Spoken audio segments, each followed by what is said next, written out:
I'm really worried about some parts of it. Like, Yeah, tell me. like, so we worked with AI on the number side for like a decade, right? Within all the ad platforms and things like that. And it was very smart at bringing together, all kinds of optimizations according to whatever goal you assigned it. If your goal is a bad one, it will optimize toward a bad goal. And so this is exactly the problem that we have right now. If we're going to have people, and AI is going to get much smarter than it is right now, Hmm. much, much smarter. And if we're going to have it optimizing toward the sole pursuit of profit, it's not going to care about people. It's not going to care about planet. It's going to run right over that because of it's pursuing profit. It's optimizing toward profit. That was another part of it was like, oh, could be trouble for us. How could we build something that maybe comes in through a side door of marketing, telling a story about your business that helps you align with higher conscious principles? Welcome to Tried and True with a Dash of Woo, where we blend rock solid tips with a little bit of magic. I'm Renee Bowen, your host, life and business coach, and professional photographer at your service. We are all about getting creative, diving into your business, and playing with manifestation over here. So, are you ready to get inspired and have some fun? Let's dive in.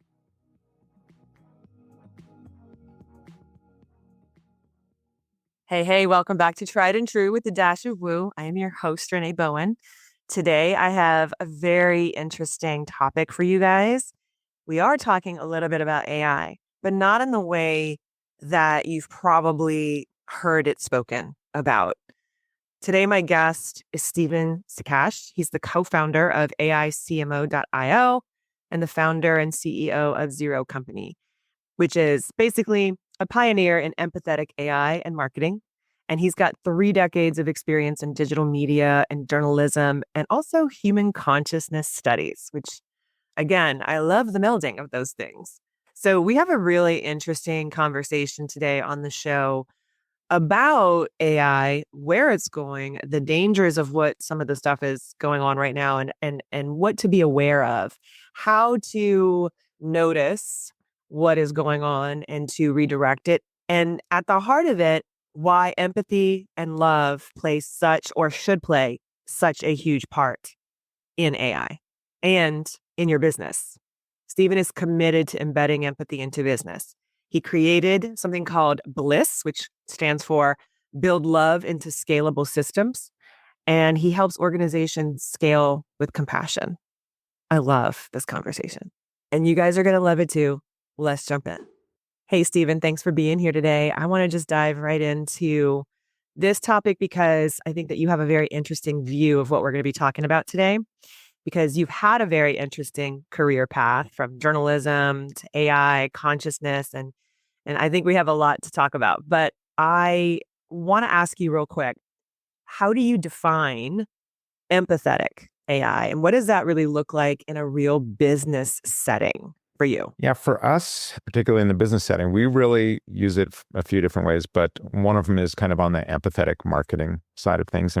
And so what does that mean? It's really marketing that looks at how you feel, versus the whole transactional kind of idea of, talking about features and benefits and things like that, right? That's kind of boring that everybody does. And we want to get a little deeper in telling your story. And so to do that, we really try and build this sort of empathetic process around your business. And we use, for the past couple of years, we've kind of built this AI platform that really dives in empathetically into how your customers are feeling as they're going through a journey with you, really focusing on areas of your business and how they experience your business empathetically, and trying to get into that question of building it. How can we build an emotional connection with your customer? And turns out if you can do that, and if you can do it through empathy, that's often, the most profitable thing, and not just the good thing, but the most profitable thing to do, because you really can build that emotional connection. And when you build an emotional connection with empathy, you're going to have 306% higher lifetime value than a satisfied customer, right? So you got someone who's just satisfied with you, hey, great job, whatever. But if you're able to get to that point of that empathetic emotional connection with someone, that's where you're going to build that longer lifetime value. And one of the great things about AI is it actually does a pretty good job of getting into our minds a little bit empathetically, and it's getting actually creepier Yeah. at being better and better at this. Is getting a little scary sometimes on the empathetic side. But it really does kind of get into our minds a little bit and help us see from, whatever your business is, the perspective of your customer, why they're coming to you, what their problems are, what their fears are. And there's a lot of emotions and things connected with it that it really does help you pull out, which is kind of a complicated thing. But what we're doing is trying to make that simple for any business to be able to connect that way, versus, having to have a whole marketing staff and things like that and really going through that process. Well, okay. So we're going to get to the AI aspect in just a little bit because I am fascinated to get your take on all of that. Because it is changing so quickly. And like you said, it's gotten scarily good at some things and also kind of weird lately. I mean, you know what I mean? Like it's a big topic. So I definitely What are you seeing? What are you seeing on the weird side? What are you seeing on the weird side? It's been super glitchy. Well, first of all, like it's been really glitchy the last couple of weeks, but what I have seen a lot of happening recently, like, and I've been talking about this a lot on just to my communities and just noticing it for myself, is that if we're not careful, like it's such a hype person, right? Like, and I think there's a lot of like Exactly. Like this danger there. Fenty thing, right? Yeah. Like I think at some point it'll be really good at like coaching, but right now it can be such a sycophant Yes. to you that it actually enables problems. And I've seen people kind of spin out with this because there was this study at the University of Zurich. They got into trouble for this. They went onto Reddit and they used AI to see how they could change people's minds versus humans and you compare the two, who was better at changing people's minds. Turns out AI was 6 times better, being more persuasive. And so what's scary is, we're at just the beginning of that. But what's scary is, like you bring up, is that it can be very persuasive in kind of an unhealthy way. And it's like coaching and stuff, that sometimes you need hard truths about things. And it's trying to be your best friend sometimes right now. And it just sit in your ear. And I do think this is a big point for AI, because as a person, I think AI is going to amplify whatever I believe in some way. Yep. So if I've got better angels, good, right? It's going to amplify that. If I've got inner demons, this is a little bit of trouble on an individual basis. And so, I was curious where you're going with that, because I do totally agree with that's actually a big problem. Yeah, it is. And, it's interesting because one of the women in my group coaching, her brother works for OpenAI, and we were having this discussion in there. I was kind of talking to them about that. And she said, my brother said they actually had to kind of shut down one of the models because it was so out of control, like exactly what we're talking about. Yeah. And it's been interesting because I've been telling people for a while now, like you need to train it to challenge you. It can't just be a yes person. Like if you're followed around by yes people all day long, you're not, it's a recipe for all kinds of not good things, I think, for sure. I totally agree. And where people's consciousness is sometimes, really how we evolve consciously is our ability to take on more perspectives, be maybe a little more humble, be more loving. We go through that process. But if we're still very egoic and have narcissistic tendencies, this is the worst thing to amplify that, right? It's just going to be that little voice in your ear telling you all the wrong stuff. You're amazing. You got this. Like sometimes it's like unhinged. I'm like, okay, calm down, girl. Like I am not that awesome. Like, but that's the thing is like a lot of people aren't really training it. They're like, oh my God, this is great. Like for people who have issues with that too, who like really do need the pump up, who really do need all of that, I'm a little concerned about those people because they're not going to recognize it, like you said. And like you also said, it is essentially a mirror. It is a mirror of you. And so we really need to be careful on how we're training our, AI, and also what we're sort of bringing to the table and how we can teach it to also sort of challenge us, which kind of leads me to where I want to go with what you were mentioning before about empathy, showing up with empathy, and how important that is for your customer and your clients. But it's so important for us also as the business owners, as, a lot of my listeners are solo entrepreneurs, it's just them sort of running their business. And the marketing can just feel really, really heavy and a lot. And I'm always talking about, you need to root into your purpose and Yeah. really lead from that. So you talk about that a lot as well. What difference does that make that you've seen? I mean, it makes, I'm going to say all the difference Hmm. because there's levels to this. I think right now, if you look at, there's data out there that only 21% of people at work are engaged, meaning 4 out of 5 people are disengaged, meaning they're not finding meaning or fulfillment with what they're doing. And they're spending day after day, hour after hour, week after week, month after month, doing this unfulfilling, kind of soul crushing, soul sucking work that it doesn't have to be that way, because sometimes it's even just a small paradigm shift in how you view your work. And so if you can find a higher purpose Hmm. in what you do, suddenly everything kind of changes from that perspective. Your energy changes, right? And that's a huge thing. It's like, now I'm not feeling that grind as much, that I used to be feeling, and where I couldn't wait till Friday or couldn't wait till the end of the day. Because now you kind of have this sort of higher purpose in what you're doing. And that really fuels your ability to do more of it. Hmm. And I think from a marketing standpoint, one of the biggest problems we have is that we are telling very uninspiring stories about our business. And you're probably feeling it. You're trying to tell a story, but it's about, hey, here's the features, here's the benefits of my product or whatever. And it's just not inspiring you. And so it's a grind, right? But when you're talking about something that's meaningful to you, something that's important to you, it's important to your soul, you're going to be able to talk about that all day, every day, and just bring as much energy to that every time you're talking about it.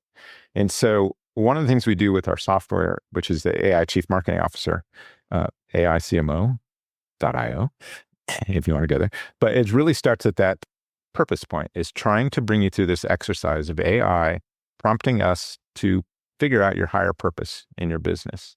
So it goes through a bunch of questions, and then it does some follow-up questions on its own that it thinks will help bring that. And then it comes back with all these purpose statements for you. And we just want you to just figure out, does one of these align with you in some way? Hmm. And usually this is one of those wow points where when we're done, people are like, oh, wow, I love this. And once you align that, now we're able to tell stories around that purpose a little bit more. And now, like I said, this is what kind of changes everything. This is what will change your, if you've got employees, this is what will get them a little bit more fired up about what they're doing, because you're telling a story about your company that has some meaning, versus before, where it's just, hey, here's the product, here's the features, here's the benefits. And it's killing people's souls.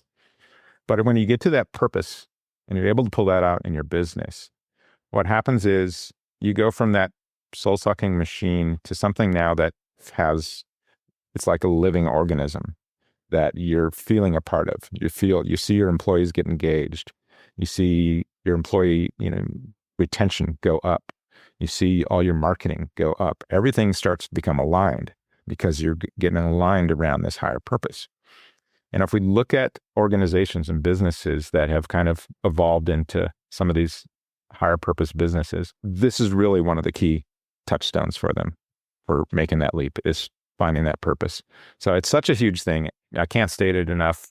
Keep focusing on trying to figure out that purpose statement for you. No matter what your business is, there's always something there. And there are a lot of stories about how, I think, like Simon Sinek tells a story of this person at an airport who handles your luggage and has to go in for Christmas time, and the family's kind of bummed.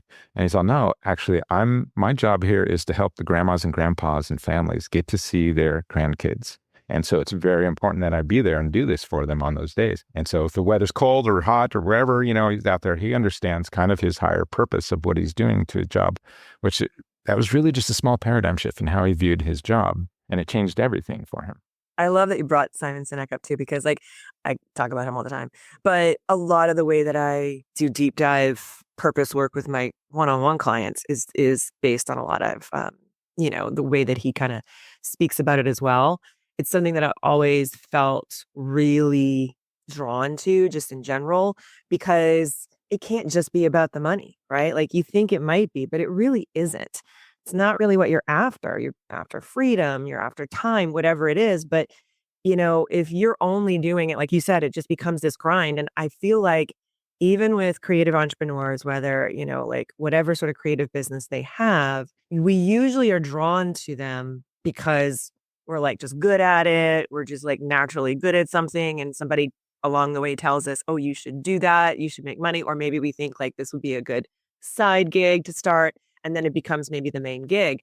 And so it starts out as something that we really love and that we feel really joyful about. But as soon as you bring in this whole business aspect and you're like, oh my God, now I have to run a damn business and I don't know what I'm doing and I hate numbers. And, it gets into this, like you said, it gets this grind, and then it sort of takes this other different path. And what I really feel passionate about is first of all, helping creative entrepreneurs try and glean that purpose. I'm always saying like you're living it already, but like we're taking out our highlighter and just like highlighting it, but also like helping people get back on track, because once you get that dialed in, then all your marketing is so much easier. And so I love that you guys are doing this and you're melding it with this AI piece and bringing in this like empathy. And then also you talk about this idea of building love into scalable systems, which I think is a really, really cool topic. How does that work? It almost goes to your point too about us focusing on the numbers so much, right? Because we're so focused on, the financial currency, and really there's this other currency of love out there and things like that we don't quite know how to measure our impact with that. And so we kind of forget that it's something that's important to us when we're in business. And it's because we're always focused on the numbers, the profit and all that stuff. And what we're seeing right now in business is this sort of move to conscious capitalism, to where it's going from this sole focus of profit to now it's like, okay, you got to think about profit, of course. But I think it's also important that we think about people and planet and purpose and these other things. So this is this consciousness expanding in business, and that's how it's kind of going there. And for us, that you mentioned the BLISS philosophy that we use, which is, you mentioned building love into scalable systems. This is an important part in business growth, where, like you mentioned, sometimes you lose sight of why you started or something like that. When you get all stuck into the business and you're building systems, you're adding people. And this came along for us when we were going through that same sort of growth period, where it's about, we're trying to scale, but I was also thinking, I don't want to lose what we're good at in this process when we're scaling, because, I got to be more hands off now. How are we going to, keep that culture alive as we scale? And so you start to systemize things. This is just a natural part of business. You go from scale to system building. And so this is where culture gets lost and gets killed and gets soulless all the time. 9 out of 10 times, this is where you're making a huge mistake in your business, is you're just building the system and you're not thinking about that love side of it, that empathy side, that compassion side of your system. And so what this really does is it kind of forces you to audit your business in a way. It's like, okay, how can I build love into this part of my system? How can I be more empathetic or compassionate to my customers in this part of my system, or my employees in this other part of my system? And you start adding this and layering it and layering it. And over time, you look back and you're like, wow, we really built this loving, compassionate culture little by little. And if you do that, little by little makes a lot. And so it's just keep asking yourself, how can I build love into some kind of system? The other thing about this is, we've all heard like random acts of kindness, which are beautiful, right? This takes random out of the equation and makes it a system of kindness. How can we build a system of kindness? We've all seen that person who's just lights up the room when they come in there, super kind, and, can deal with customers really well. And they've got this magic to them. But then when they leave, it's like those random acts of kindness kind of go with them. But if we can get that person, or, you and I, whoever it is involved, thinking about building these systems of love, then when we step away from it, we've kind of left our mark in a positive way. We've left kind of a legacy there in some way, and it can run without us, and it can prompt other people to be kind.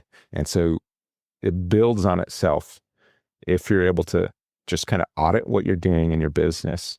We call it blissing something, at our work all the time. But if you know your purpose, audit toward your higher purpose. Look at every part of your higher purpose. How can I embed this into my business? And so it's just a process of of really trying to take this compassion and kindness and create it into a system versus it being random. I love that. And I love the mention of being intentional about that, because by proxy, that really means, though, that I think that in order to have that, right, in order to like be able to embed that and to like understand how we want that, like you said, expressed, we have to be willing to do that for ourselves, right? Like, so I really kind of feel like that starts with the business owner. You got to be willing to want to kind of go there. You've got to want it, something more. You've got to understand the importance that your energy, your frequency, your emotion, your intention all has when it comes to like how people are engaging with your content, with your marketing, with your business in general. But like you as a person on a personal level, you need to be willing to sort of like look at that, right? Like, and so there needs to be that level of understanding or the desire for something bigger, better, more. And I know that a lot of people kind of have this idea that, well, my business is my business and it's supposed to be like, I'm supposed to have like this professional talking head, which we've seen over the last few years. Obviously, that's not really what's working anymore in marketing in general. And it's hard to keep, like, if you're like, this is my business personality and this is my personality in life, this is where you're getting some of your energy sapped, right? Because it's not aligned at all. Right. So I think, yeah, like you said, if we're prompting ourselves with that question, how do I add love into this? And you keep asking that over and over again, maybe you don't know what your purpose is right now. But when you start asking that question, suddenly you're finding out, oh, I'm in service to people in this other way that I didn't realize that's really important to them. And I love that, So you may not know where you're at right now, but it's kind of a process and a muscle that you just keep kind of asking yourself and you build upon it until I think we've seen it time and time again where it just builds into something bigger than you realized when you started. Yeah, for sure. And so this platform that you like, what led you to even want to get into creating aiCMO? It was really that bliss mindset that we were talking about, because we're, agency and we can handle, 50, 100, 200 clients at any given moment. That can make an impact for sure. But it's like, okay, we've got this loving, empathetic approach. How can we scale that? How can we bliss this? And as AI kind of evolved to that point, we're like, you know what? We could build our own chief marketing officer the way we want. That's asking us questions about, empathy and helping us tell stories about our higher purpose and things like that. So it was just really this natural step as the technology came along. And the other thing about that too, so that's kind of the natural step about it. But then as we saw, and we were talking about with AI, I'm really worried about some parts of it. Yeah, tell me. So we worked with AI on the number side for like a decade, right? Within all the ad platforms and things like that. And it was very smart at bringing together, all kinds of optimizations according to whatever goal you assigned it. If your goal is a bad one, it will optimize toward a bad goal. And so this is exactly the problem that we have right now. If we're going to have people, and AI is going to get much smarter than it is right now, much, much smarter. And if we're going to have it optimizing toward the sole pursuit of profit, it's not going to care about people. It's not going to care about planet. It's going to run right over that because of it's pursuing profit. It's optimizing toward profit. It's optimizing toward the numbers, not toward any sort of loving or empathetic approach. So that was another part of it, was like, oh, could be trouble for us. How could we build something that maybe comes in through a side door of marketing, telling a story about your business that helps you align with higher conscious principles? And so that was the other side of it was, AI is coming along. Hey, I think we could actually help companies so that they don't end up killing us at some point down the line. They're already killing us now on a slow kill daily basis, most businesses, like I mentioned. But it's like, how can we build love into this and bring more love into the world? I love that. And I think that that's definitely one of the reasons why I wanted to open up this topic a little bit because you're right, left to its own devices, right? What is going to happen? There's so many people now using it. I really like that idea of, not just one person. I do really feel like one person can make a big difference, but the fact that you guys, as a company have decided this is part of our mission really is to really kind of help the rest of you with this too, whether they're your clients or not, because it does matter, teaching people about this, us even talking about it right now, reminding people, keeping this top of mind, we have to be having these conversations, I think, so that we can continue to embed this light, if you will. You're exactly right. We have to have these conversations. We have to have them now because this is this foundational sort of period with AI where it's kind of figuring out, hey, what are you humans about? And some of us aren't quite evolved or ready for this technology is what the problem is. Yeah. And consciously, we're seeing this division. We're seeing a lot of this going on right now because of where we are in stages of consciousness of different people. And it's causing a lot of conflict. And this is the process of evolution. It's not pretty. You step back. Sometimes, though, it's beautiful because it's love trying to find its way through. And it's coming up against resistance. It's coming up against rigidity. And this is where you get all this turmoil a lot of times.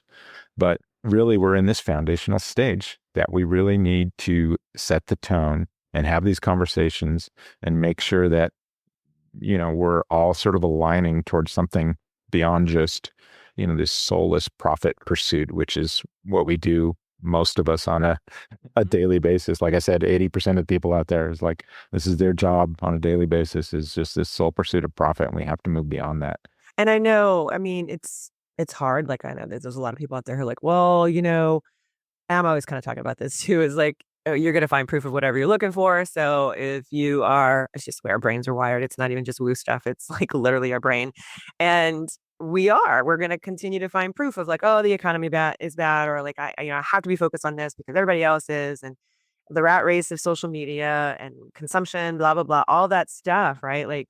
I feel like we can easily get trapped into that, get sucked into that, get stuck in that place. And so what are some of the things that you do or that you guys do over there, even with any of your clients or any of the education that you guys help your clients with to make sure that they are staying on this track, that listeners could use in their own businesses? What would you suggest, even especially with the AI piece of this too? So with our AI platform, one of the things it does is it kind of takes you through this emotional, empathetic customer journey, whatever your business is. It tries to get into the head of your clients a little bit so that you can empathize with where they at different stages. And that even goes beyond a whole bunch of advertising and emotional connection you can do prior to them becoming a client. But then even once they become a client, this is the kind of a key period, is this consumption emotion or this consumption experience they're having. And there are 17 consumption emotions, if you want to get technical about it, that happen when someone's using your product or service. And if you want to get to that emotional connection, you really have to kind of think about those in a way. So one of the tools we have on there, it helps you with surprise and delight, doing something unexpected and extra for someone in your business. So your customer, they weren't expecting this at all. And you went above and beyond with something. And now suddenly this is creating that emotional connection with them, and it's also kind of usually when you're doing that something extra, it's kind of an act of kindness in a way too, right? Because you didn't have to do that, and they know it, and you kind of know it, but it's, oh wow, you went above and beyond for me. It's kind of this act of kindness. So you build this connection in that way. So we have tools for that too. So we're trying to take your customer all along this path from a really empathetic point. And then once you're able to do that, once you find your higher purpose, it's okay, what's your marketing look like? You want to do blogs, you want to do email, you want to do a social posts. We can do all that behind a single high purpose campaign idea, just button clicks, and it'll help you produce content that's maybe would have taken you a week or even a month to come up with the ideas, but it'll do it in 5 minutes for you, come up with this full plan. And the other thing we do as marketers, we know there's so many techniques out there. Even someone, I've been in this for 3 decades plus, always learning something new. It's never the same. So what we brought in was we have 100 different expert techniques on all these different things in there, so that you don't have to worry about using the latest or greatest, or, you can just kind of select from ideas and concepts that make sense to you, but it's really rooted in this sort of expert technique in there. So we just wanted to make it as simple as possible for people. And that's always going to be a work in progress for sure. And it's getting better. But the idea is to really help you build kind of this connection with people. Mm-hmm. We're so divided right now. We're so disconnected and stuff. But really, these kind of acts of kindness, acts of empathy can bring us together in this business setting. And the thing about business is we've got a lot of money that we can spend on our advertising if it's working. It turns out this is usually the best way to go. It works really, really well. So, you may have seen some really good like viral campaigns out there. Like Dove is a classic example of the Dove Real Beauty, right? Mm-hmm. Recognizing, how women felt about themselves, and they kind of changed their marketing about 20 years ago to being more of this authentic, not this ideal view of beauty. I've got a daughter and she's constantly hit by social media imagery and all the time. They could spend a lot of money doing that same thing like everyone else is doing, or they could spend billions of dollars putting something good into the world with that advertising. And turns out, yeah, it does really well for them as well. But you're able to get this ad spend and use it for good. I think that's ultimately for us, that's a big win.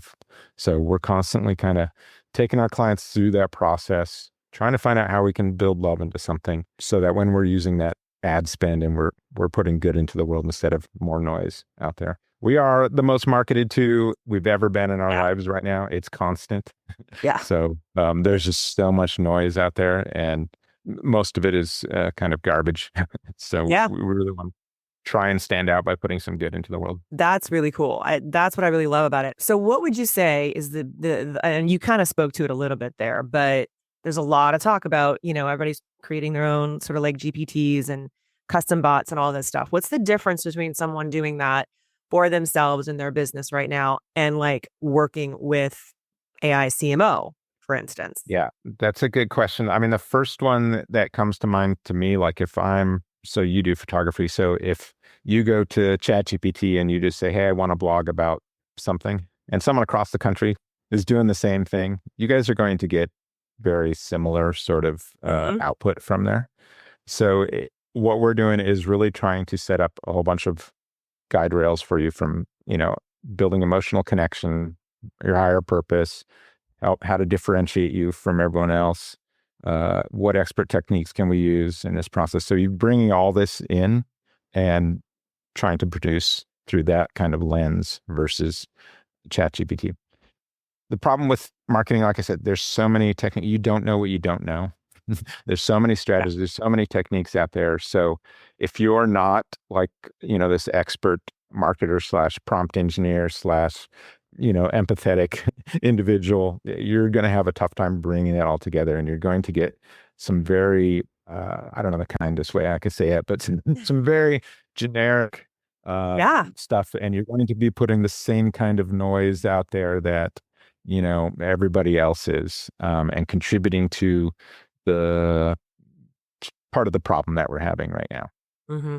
Yeah, I see it a lot. I'm sure you do too. Like when you're scrolling and it's pretty obvious what's been copied and pasted from, chat. Like it really does depend on a lot of those things like you just mentioned. But what would you say to somebody who, because I hear this a lot in my communities, not as much probably as maybe a year ago, but I still do get these messages. Like whenever I'm talking about AI in general or whatever, I'll get a lot of like people, a few people at least, who'll chime in and be like, AI is bad, etc. And listen, I mean, like my husband's a screenwriter and an actor, and like that industry is going through it.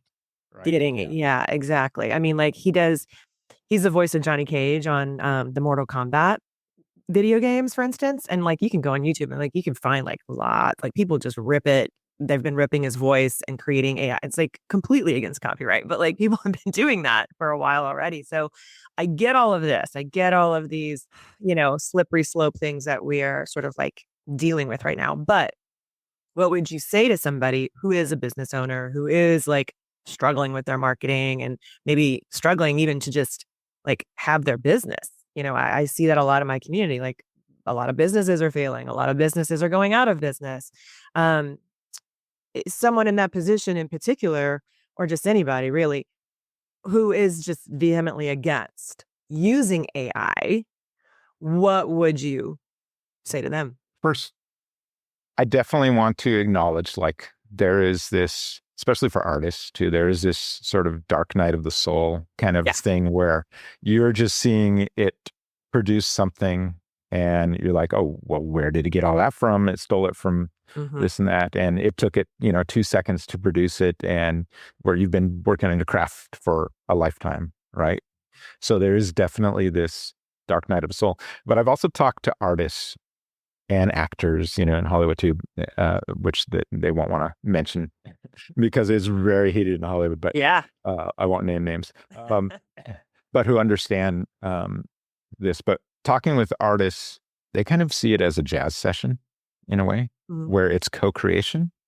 It's not AI solely creating or taking from something else. It's you and AI in this jazz session. You're co-creating something, and it's definitely not fully you, but it's definitely not fully AI when you're doing it right. And so you can get to these very creative places, and some very good artists are using this just as another tool. It's just a new medium for them to explore different ways. And these are people who have like, oh yeah, no, I've been, painting, drawing, doing all this by hand and everything. And now I'm kind of exploring this whole new approach to it. But it's very much this jazz session co-creation process. So think about that first. I mean, that's one of the thoughts I would say. The other is that what we really want to use AI for is to prompt us to be better humans. Instead of us prompting it, we want it to prompt us to be better humans if we can get there. And I think it can be very, very good at that if done right. So if we're looking for consciousness to evolve from where it's at right now, I think AI is going to be the thing that pushes us past the tipping point, because we're right at this cusp of just needing a couple more percentage of the population to be a little more consciously evolved to see kind of this next consciousness revolution. We saw it in the 60s, was consciousness went from this modern thought to postmodern in a short period of time, the shortest time consciousness ever adjusted. We're going to be seeing it again at some point. It's just a matter of people evolving to that point. And I do think AI, because we're going to be able to get it to come from a higher ground for us. And that gravity is going to probably be the thing that pushes us beyond where we need to be right now. If you look at the younger generations right now, they evolve consciously much faster than previous generations because of all the work that we've done with our consciousness, all the battles we've gone over through the decades and centuries. The gravity is just up here now. And so they come online, they get to that gravity much faster. And so they're going to push the envelope a little bit further too. And we're talking generations now too that are going to be born with AI and never not know AI. And I don't know what kind of problems that is going to cause, but it will. It'll cause problems for sure, new problems. Anytime we've had a technology or things like that, like the cell phone, this causes all kinds of problems. We love it, but it's also causing problems at the same time. To that point, I think if we can use it to prompt us to be better humans, I think we can make it through this AI period without getting too damaged, and maybe come through the other side, a lot more empathetic, a lot more loving, a lot kinder. And hopefully that's the kind of AI that we're building in the process. But yeah, no, I totally get where everyone's coming from with this. It is soul crushing at times, when you see what it'll be able to do, especially artists, especially in the, Hollywood ecosystem. You're just like, oh, wow, what took 1,000 people to do, at some point it's going to be able to do. Oh yeah. Yeah, they just came out, what was it, this week, about the commercial that was shot start to finish, all actors, voice, everything.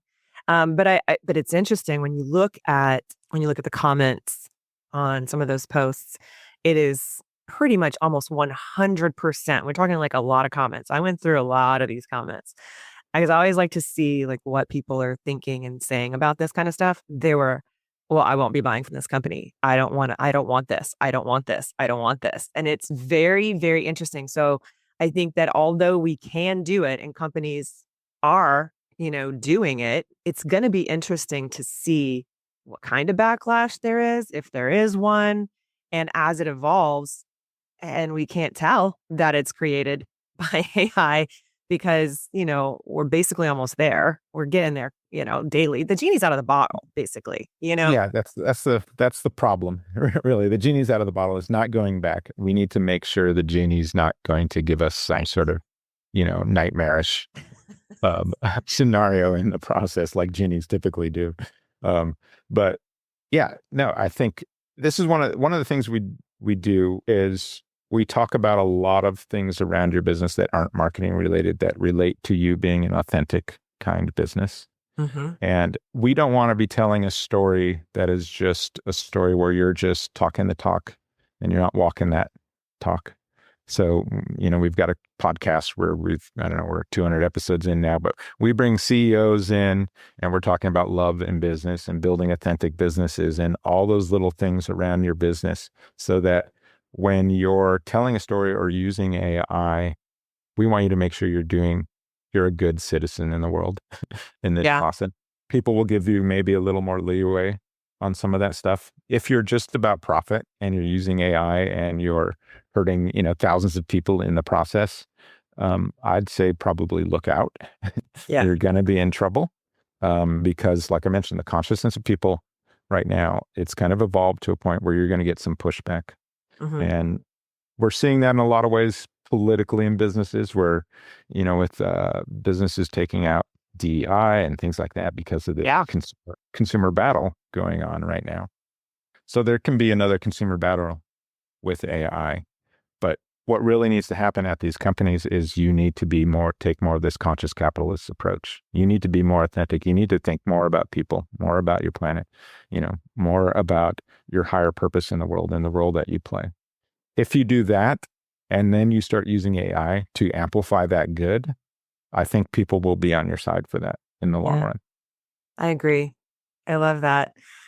Before we sort of start wrapping up, I always like to ask people, we're going to segue just a little bit because we've been talking a little techie stuff.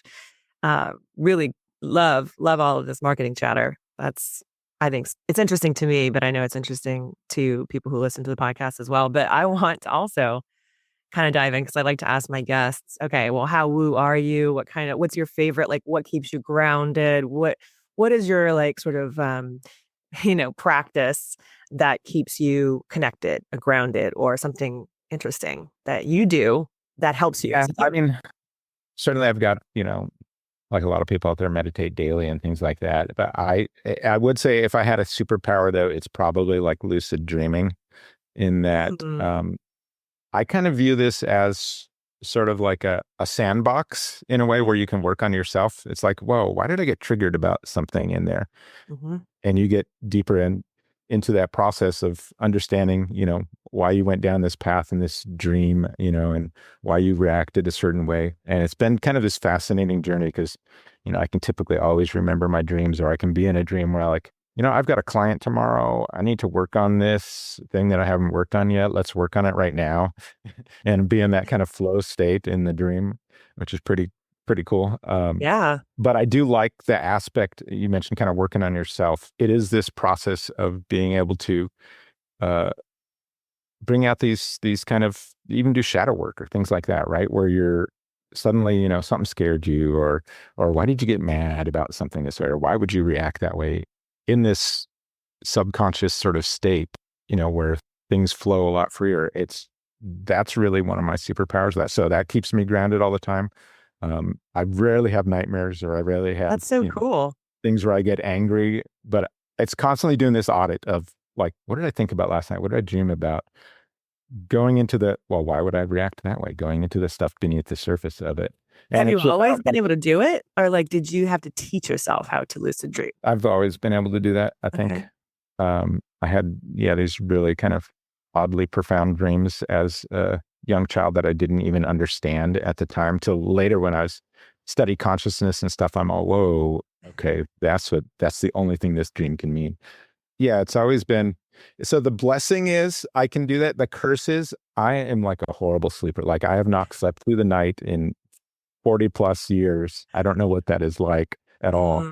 Mm, I will be waking up after every sort of cycle or staying in that not quite asleep state and kind of mhm. flowing. So there's a curse and a benefit to that, but it is fun. It's weird. This is where you get to the woo too, because Yeah. we'll do like we have our own podcast and I'll think about it during some of those lucid dream things for the next day.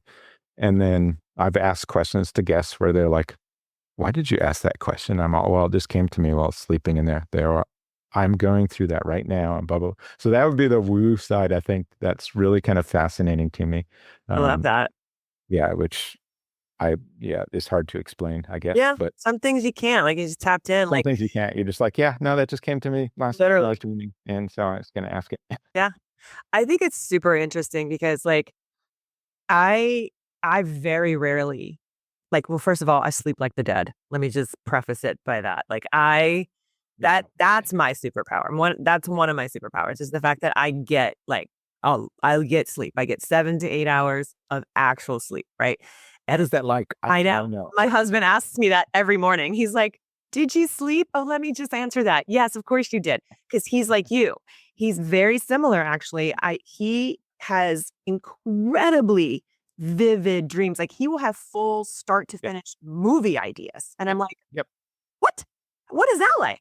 Like I wouldn't even know what that my dreams don't make any sense. Like when I do dream and when I do remember, like it's very rare that I remember. I'm like, what was that? Like it is so weird. It's like a LSD trip. But his makes sense. Yeah. So, and it is like a psychedelic journey in a way. And so he, but his like, what's cool about his dreams, because I know where he's been, is like it'll have that start and finish thing, but stuff that happened in the start, the finish, it comes full circle in some way. Like, well, how would that even have happened? How would I even have thought about that in that dream? But since he can't sleep, what he really needs to do is like what I do is kind of, hey, self audit yourself Yep. in there, use this as your superpower. But I totally know what he's talking about. And it's amazing where I know, right? It's you so have interesting. these crazy things where like I like to write on the side and I can write like a full page of Mhm. stuff and edit and go through this process in there and have this beautiful flow state and get up and be like, okay, I need to write that down right now, what I just did. And actually it turns out pretty good. So not the nonsense you're thinking about sometimes. Uh, but That's awesome. yeah, no, it's a curse and a gift. So he needs to dive into the gift part of it and Yeah, to he has. don't I be mean, mad like, at you for sleeping through the night. And no. He's past that point. You're right. I mean, it's been like this his whole life. yeah, So, like, even as a child, he recounts, like, it was he used to have horrible night terrors as a child. And he said that the way that he got through it, I think he was like 11 or 12 when he did this, but like, he went to sleep and he said, I don't know how he knew how to do this at 11 or 12. I programmed my mind to wake up. I told myself, I want to wake up when I am being attacked because there was always like this demon or something. And he's like, and I want to wake up with a lightsaber. And I want to wake up and like, because he's such a total nerd. And he's like, I want to wake up and, battle this thing with my lightsaber. And he did it. And he said, ever since then, he didn't have that nightmare anymore. And so ever since then, he's been able to like do these things. And I'm like, that is so cool. Like I love programming myself. Like what I do is I tell my unconscious mind, like, hey, while we're sleeping, while we're getting a lot of good rest, I want you to run in the background and I want you to work on this stuff, but don't wake me up. Like I literally am like that. very gentle about that stuff, right? Like work that out, kind of work through that so that when I wake up, I feel refreshed and I feel like I can tackle this or whatever. But that's different than what you guys can do. That's so I fun. would say like my lightsaber in those situations has always been, how can I approach this? You've had these creatures and scary things. Well, how can I approach it with love? With love. Yep. With love. And then it suddenly kind of dissolves in front of you or suddenly Oh, yeah. turns the whole conversation right in front of you. And so it's really kind of this exercise that you keep doing in your head in these crazy ass scenarios Yep. that it's really that you couldn't get in real life either. Exactly. I have these creatures that come up from vines and form and all this stuff, and you're like, oh, this could be really scary. But no, I'm going to, yeah. approach it with Love it. love. And then, suddenly it's like, oh, there's this whole oneness and thing going on there, and it softens it. And so that's why I think I don't have nightmares and stuff. It's just Exactly. been Yeah. that exercise. Yeah, no, he doesn't either. And I mean, that's just that growth, right? Because like I even teach people that in coaching, like to work with your unconscious. A lot of people need to sort of like, think of it as that inner saboteur and sort of battle it. But really the fastest way to get through it is to love it, because it's really just like a little you. It's like it's just your programming. And so It's just your literally everything. You were 7, 8 years old, maybe, or something. That something happened that you kind of built up these defenses toward, right? As a 7 or 8, and you tried to handle it as a 7 or 8 year old, but now you're, 30, 40, or 50 or something. Yep. That programming is still there. And it's like, okay, wait a minute, I need to deal with it as a more evolved adult now, and how I handle that. And the answer is always love, right? Always. It always is. I love that. Yeah, that's so cool. Love always wins. I 100% agree. Okay, I love this conversation. Tell people where they can find you guys, where they can like try you out, where they can connect with you, where you like to kind of connect with people, anything like that. Yeah, if you want to check out the platform, go to aiCMO.io. If you want to hear me ask CEOs and things about what role love plays in business, go to our podcast, the BLISS Business Podcast, where we're bringing on like very successful CEOs and companies and stuff, and we're straight up talking about love and empathy and connection and telling good stories that you can be profitable and have come from this higher conscious place. But at the end of the show, I'm always asking, what role does love play in business? And it's been a very provocative question that people just don't get asked. But we're getting amazing answers off of this, and it's just, I think, something that gets me fired up every week, and being able to go places that businesses don't normally like to go. And like you said, love always wins. It's an important question. Glad you're asking. That's really cool. Thank you so much for being here. This was awesome. Yeah, it was great. Thanks for having me, Renee. So that was fun, right? Not only did we have a techie sort of nerdy conversation, but we went to some really interesting higher level stuff there. And that's exactly why I started this podcast, is so we could have conversations like this and meld these worlds. I don't know about you, but like, I think about all this stuff, and I think about how all of this is impacting us and how it's going to impact our kids and future generations.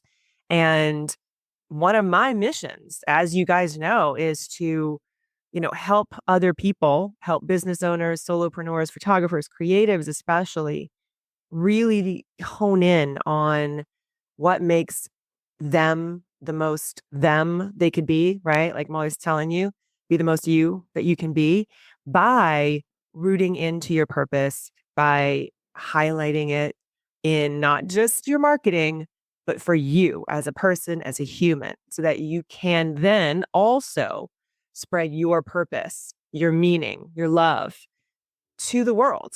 It's a big deal. This is really important stuff. Okay. We are in a world, a period of time that is chaotic AF.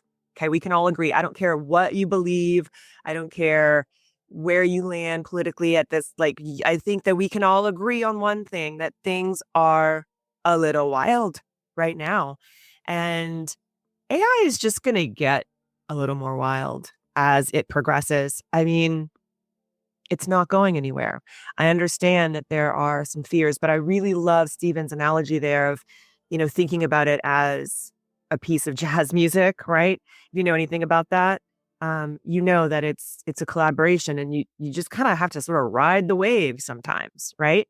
And I do think that we need to be paying attention for sure about like what's going on and how we're using it, and also making sure that we are training it to not be a yes person, right? Like don't be a hype girl, but also that we are open, that we are curious, that we are in flow when it comes to all of this, and willing to sort of see what's going on across the board, even if and especially if you don't agree what's going on. Because, I mean, whether you like it or not, it's happening. So you could bury your head in the sand, or you could at least just be paying attention. And so that's another reason why I wanted to do this show and kind of bring up this topic in a slightly different way than I think it's been spoken about before. And I hope you guys got a lot out of this episode, as always. And of course, I would love to hear what those takeaways are. If you want to hit me up over on Instagram at Renee Bowen.